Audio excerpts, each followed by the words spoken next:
Hello, pen friends. This is more of an honorary mention in our pursuit of inexpensive demonstrators, but I wanted to include it, one, because I already owned the pen, and two, because I'm actually kind of fond of the feel of writing with this pen. This is the Pilot Kaküno. It is marketed as a pen for children or young learners. The nibs, I think it mostly just comes in medium and fine, and they have little emoji on them, which is kind of cute. But the thing that makes this pen, like the Monami Ulika that we saw earlier, somewhat limited as a demonstrator for showing off your ink is that because it is marketed to children, the barrel has vents in it. So I blew right through that at you. Now, I have seen people do projects where they fill the end of the barrel with acrylic or epoxy, and there's even someone, I'll find the name and put the link in the description, who does decorative ones that are really cool deco Kakünos. So you really have to use it with a converter. This is the Pilot Con 40. I don't think the larger converter, the Con 70, fits it. Maybe. I haven't tried.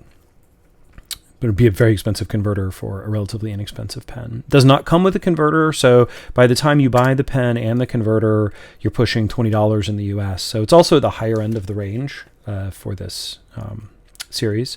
It does have the inner cap to keep the ink from drying out. So for medium-term storage, it's not a bad choice.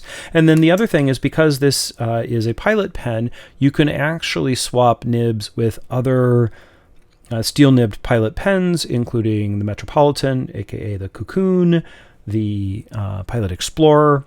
And so what I've actually put on mine is if you can see that, a stub nib or a cursive medium from a Pilot. I think it was originally on a Metropolitan. So my Kaküno does not have a little smiley face nib. Instead, my Pilot Kaküno has this, I would say, adequate in terms of its feel. It's a little scratchy, but it's okay. I don't actually know, and that's funny, I don't know what the CM stands for. Cursive medium? Anyways, it's a stub nib. I'm not exactly sure why they call it a CM. So you get, nice line variation.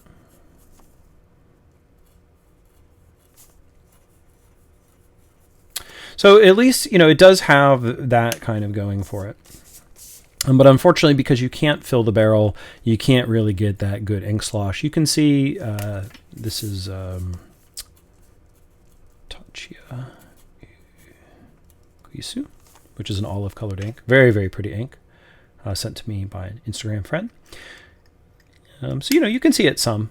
But in terms of just, really showing off the ink, I think this is not going to be at the top of the list, despite its other pluses. So that is the Pilot Kaküno, which is kind of an honorary entrant.